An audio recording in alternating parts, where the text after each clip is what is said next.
How's it going, stud? I guess it's going okay. It's going okay. So, what's up, you guys? Welcome to today's video. I have gotten so many requests for Reece to talk about his rock bottom. Okay, good video. The worst day of his life. Yeah. It's a really good story, and I've heard this many times over the course of our relationship, which has been like 6 years long. Yeah. I'm still impressed by it. Every time I hear it, I'm just like it's crazy because... Is it that crazy? I mean, it's a good story. I guess it's a good enough story. Good enough story. So a lot of addicts have had that moment where we're just like, we are done. We are done. And I think it's a little bit confusing looking at you because when you hear that you were addicted to meth, people look at you like, are you sure? Yeah. You know, because you're not the typical addict. But I think that's why it's so important for you to talk about it because it's not one size fits all. No, it's addicts, not. Yeah. I don't think I even looked like, I mean, people that knew me probably saw more closely. A decline. Yeah, a decline. But from the outside looking in, I could dress it up enough that you probably didn't quite know. You might know something like wasn't quite off. I could have been eccentric or just kind of a weirdo, but you would never peg that I'd been up for 7 days. You know what I mean? So yeah, I saw pictures. yeah, I could clean up enough that I was presentable. You know, I knew how to take a shower, shave, put on nice clothes. You know, kept my hair cut. So, you know, I knew the obvious tricks of trying not to look like a tweaker so you don't get scrutinized and treated like a tweaker. So Until the end. Until the end, then it all kind of goes downhill. So But I do just want to say before we get into the video that the purpose of making this video is to give you guys hope that recovery is possible. Correct. I have almost 8 years sober. You just celebrated 6 years sober. Correct, yeah. So it's not a death sentence, you guys. You can absolutely recover from this, and that is the reason why we're filming this today. Also, drug addiction does not discriminate. It does not matter. I was a heroin addict, Reece was a meth addict, and just because you can't look at us until now does not mean that we weren't really bad. The only reason why we look so good or put together is because we have a lot of time in recovery, so. yeah, and it's important, I think the most interesting stories oftentimes when I went to meetings or to hear people's, like, I guess, was it called a testimonial or whatever, to hear people's rock bottom, because it's always different in those cases too. Yeah. And like I said, sometimes, you know, I think we've had this discussion, and I've talked about it in a video before, where sometimes it's something very profound. It is the circumstances all kind of lead up to that. It is something that is a very eye-opening, or, you know, it was either clean it up or you're going to prison, choose now, Judge Judy moment, you know. And then sometimes you get those that are kind of like what, you know, my story lines up to, like, it was just a Wednesday or something, yeah. You know, it was just, you just got tired of it, Yes. You know, and you made that decision right then. And I think it's really important for people to understand that, you know, your aha moment, or the moment you decide to stop using, isn't a one-size-fits-all either, just like addiction isn't. It comes from all kinds of angles, from various different sources and different timelines, and it always comes in the addict's own timeline. So you can't force that one. Don't you love him? Like, this should just be your channel. I'll just quit right now. Yes, Reece is taking over. So that was like a 20-minute long intro. Let's get into it. Like, where did it start for you? Okay. Take over. I'm just here to look pretty. I think it's important. Let's try to get a quick recap here so I can get up to it very quickly so we don't have to hash it all out. Yeah. December 4th, 2012, I checked into treatment, and I had 3 bags of clothes and $1 in my wallet. We've had some other videos where you can kind of hear about my story and the decline and how I got here, but that was kind of the moment in which I think I've discovered that I wasn't fully ready to admit that I was an addict and I didn't want to keep doing drugs. I just didn't kind of want to keep doing what I had been doing over the last 6 months, because I had really kind of hit bottom and had some things happen to me where life was starting to get real hard. It was kind of you know, I was kind of bouncing a couple times, and I really didn't like the way those things were going. So I was willing to accept that maybe I needed to try something. So I checked into a treatment program back in Northwest Arkansas that was affiliated with the Veterans VA admin, and they kind of had a support system that was set up where they had a halfway house. They would bring you to the VA for courses and everything like that, and kind of get you through. And it was a 28-day program. So to kind of give you some perspective, I finished that. I completed up, you know, I stayed clean. I lived in that halfway house with other people, other veterans struggling with the same kind of addiction. And in the halfway house, they had several tiers. In the tier below it were people that had actually completed a program and were living full-time and paying rent. It was like a legit halfway house, and they were using it as a sober living house is what it was. So, okay. So I finished up that 28-day program. I kind of had a girlfriend at the time I was supposed to be getting out, and got out. Immediately caught her acting shifty and shady. She was using drugs. I was using drugs with her before I kind of went to this treatment program. And I kind of caught her with some dope, and I actually did some dope. So immediately, right out of rehab, setback. Okay, so, but I knew quick enough that I couldn't stay out there, so I kind of retreated back to the VA, told them what had happened, said, hey, this living arrangement I had is no good. Let me come back and stay at this halfway house like we had planned on. I'll get a job at the VA. They had something set up where you could work kind of as a temporary mental health worker, kind of the program. They paid you $8 an hour to pick up cigarette butts or whatever. So they let me come back. So I did that and kind of adjusted for my first part. So I went, I think, several months of staying clean. All right. So eventually, like everybody else, the redundancy and the monotony, or maybe the boredom of everyday life, kind of got to me. So I ended up using it again, and I suffered another setback. The halfway house had caught on to it. They had drug tested me, and I'd failed, and they were going to kick me out. I had concocted some sort of story or lie to my family, and got myself to where I could live back with my grandmother, who I was staying with before I checked into treatment.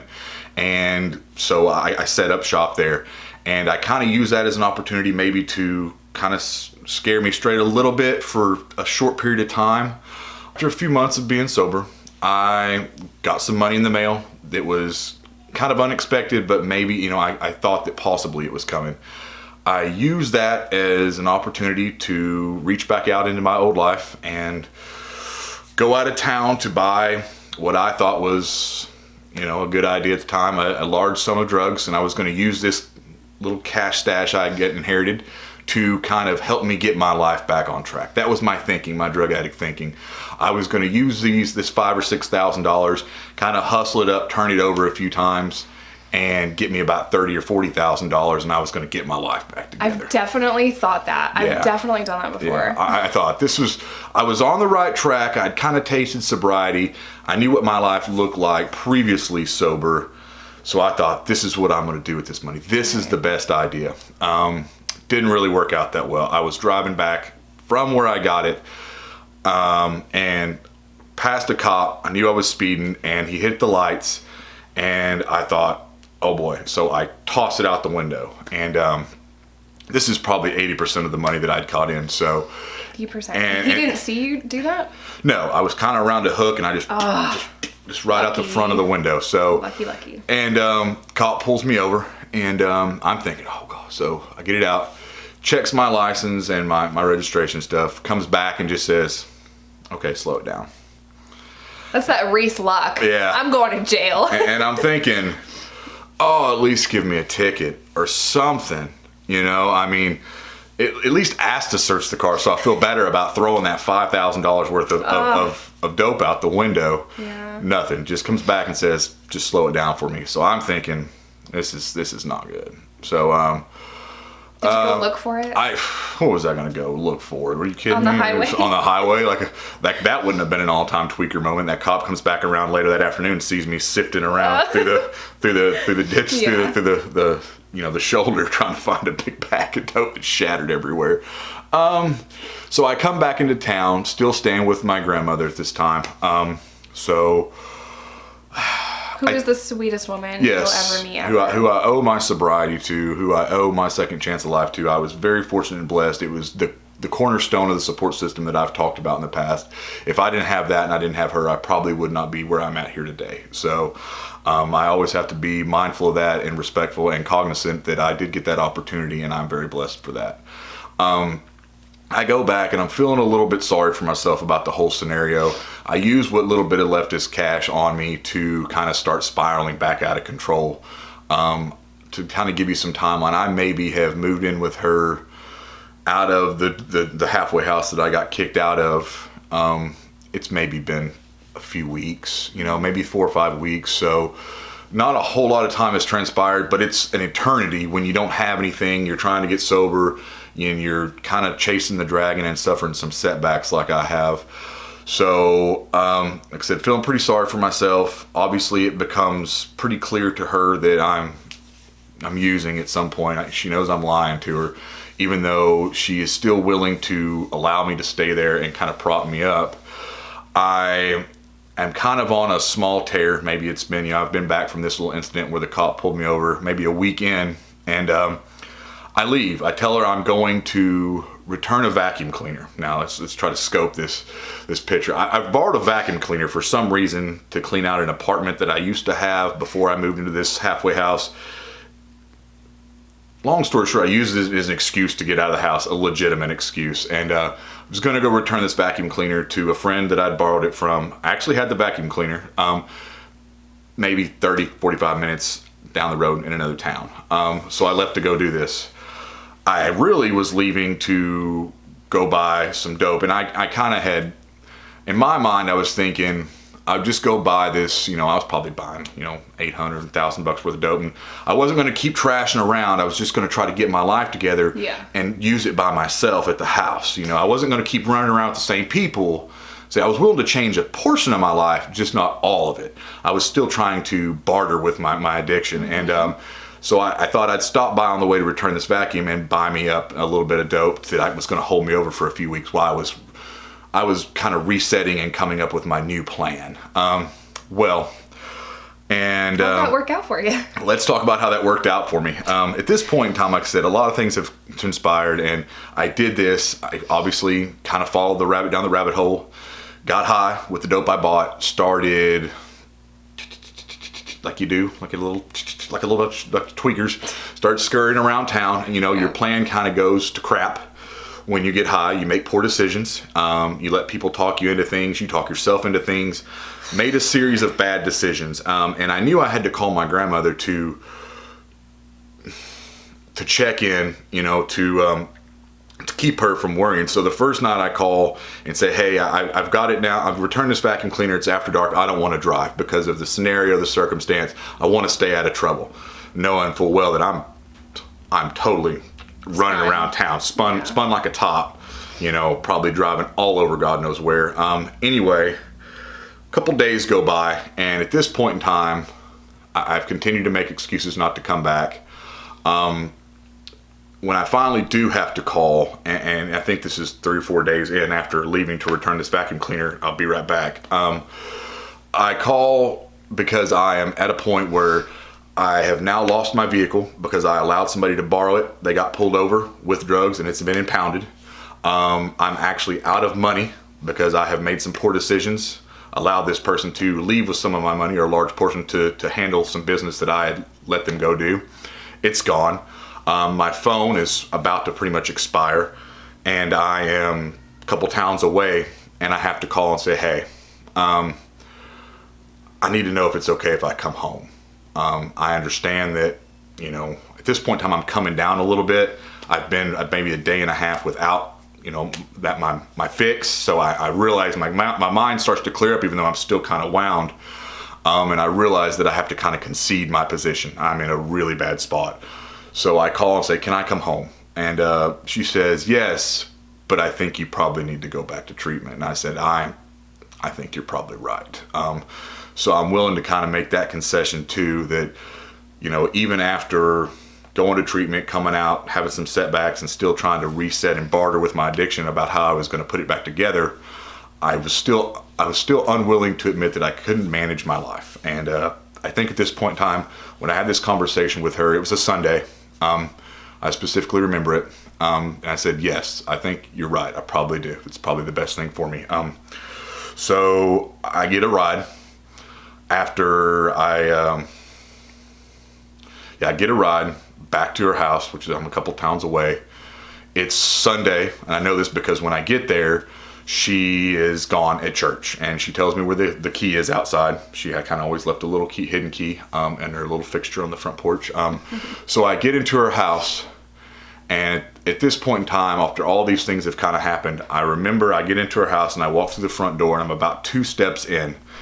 And I look around, and I am so happy to have somewhere to go. I am kind of overwhelmed with a feeling of comfort that I know I have a place to stay tonight. I know there's food in the fridge, and there's somebody that supports and loves me and cares about me no matter what I do.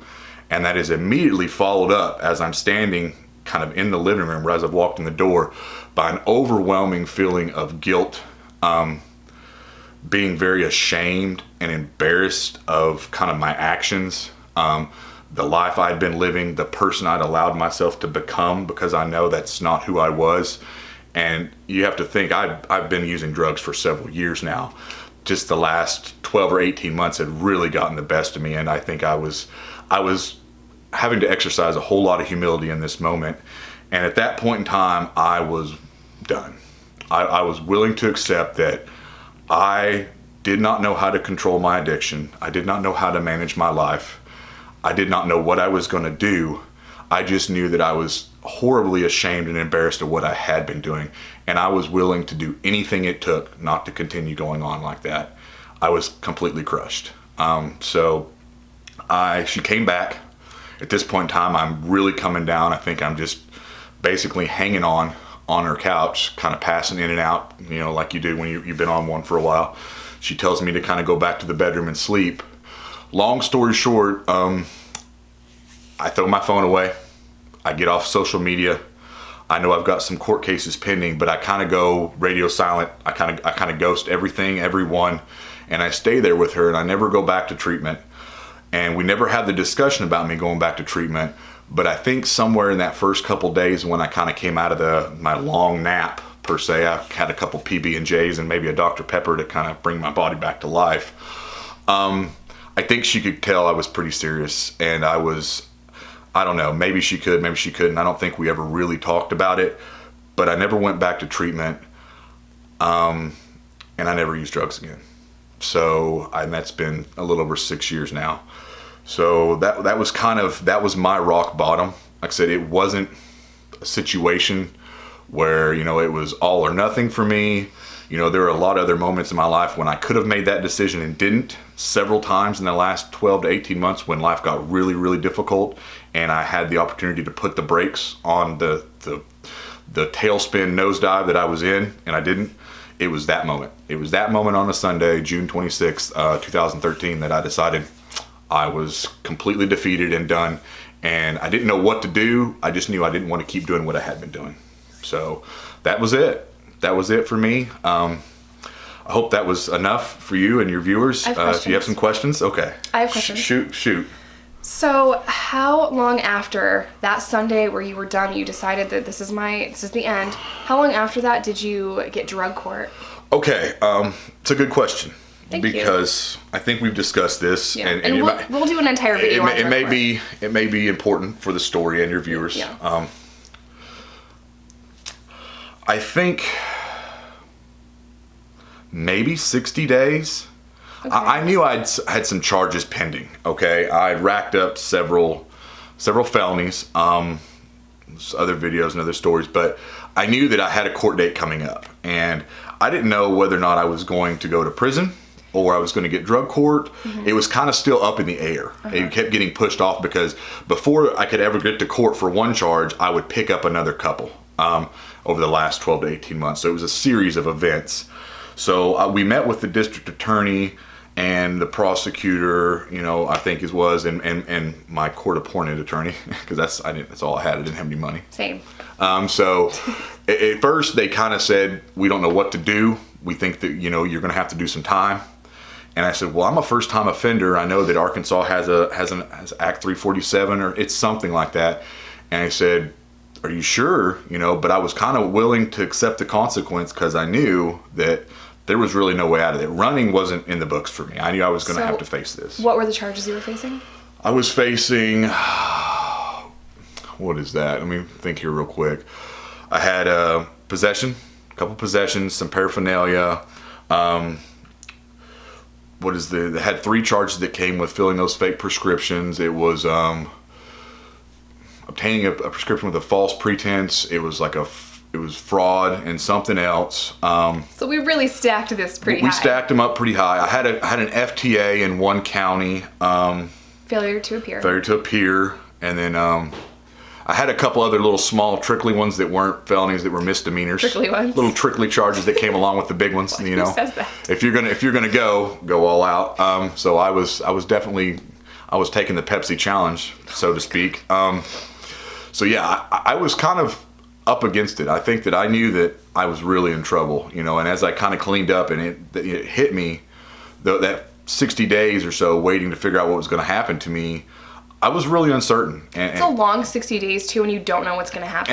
And I think it's really important that I want to highlight that, but I stayed sober that whole time. And I told Jessica, and I think I've told people, I could have used that opportunity to kind of ride that into the sunset and do drugs right up into the end, because who knows? You thought you'd probably go into prison. I might go to prison for a few years, so what does it matter? Yeah, but I didn't. My mentality. I always did. So I hung out on the couch, had some sausage biscuits and some Dr. Peppers. Gained some weight. So cute. We should throw a few pictures up here on the channel. As long as I'm not in when I first got sober. But so I think 60 days, and I finally figured out that, fortunately, you know, the VA that I had gone to the treatment program with had also started very, very recently kind of a joint effort with that county that I was facing my charges in to do a VA-sponsored drug court program just for veterans. And I was like the first class of like 6 people that got entered into that program. And I got the opportunity to get all this stuff behind me, keep my record clean, and have the opportunity that I have to start my life over fresh and be able to act like none of this ever happened. And I'm very grateful for that. I know that the drug treatment program in the county with the VA that we were at, it was, what was it, like 15 months or something total long. I know that they vary from county to county, but this one I think might have been 15 months, and I finished in 16. I only got set back 1 month due to, I think I missed like a... You missed a meeting? No, we went to too many meetings in 1 week. We went to too many meetings, yeah. There's all kinds of little criteria that you have to do that... It's crazy that he got in trouble for us going to more meetings than we were supposed to. You know, and I had to go to the VA. Fortunately, I had a job at the time. I mean, I did all my classes and stuff at the VA instead of with the county with the regular drug court people, so that was great. So you got to be with other veterans doing PT. I got to do one of my classes instead of a drug course. They recognized my PTSD and my diagnosis with that, and allowed me to have one of my courses specifically 1 hour a week for PTSD and classes to help with that. And then I had my regular, you know, my meetings and stuff that we had to sign, and then we went to court, and they allowed the VA drug court people to come in separately, be handled separately in first, and then once we completed, the other drug court people came in. So it was really good. Like I said, I managed to finish in 16 months. I had that one setback. I wasn't playing around. I wasn't going to reset. I wasn't trying to make this a 2 or 3 year long deal. I wanted to kind of buckle down. I had made that decision to get my life back together, and I knew what kind of opportunity I had, and I wasn't going to waste it. And no matter how difficult it may or may have been at the time, I was willing to do whatever it took not to have that feeling again like I felt when I walked into my grandmother's house. So just to give everyone a timeline, I met Reece 6 months after he got sober, and that's when we started dating. Yep. I was a little hesitant to date somebody in drug court because in my personal life, I have not seen anyone with my own 2 eyes successfully complete drug court, and I was scared. But having a few talks with you outside of work, we met at work, don't do that. Having a few talks with him, I just recognized his discipline and his mindset, and I was kind of obsessed with that. It was very hard for me to find someone like-minded, someone as hardworking, someone as disciplined and dedicated to so many things, like the gym. That showed immense discipline, and drug court. I think sometimes, too, it helped because we had a lot of opportunity to have dialogue that revolved around the same content.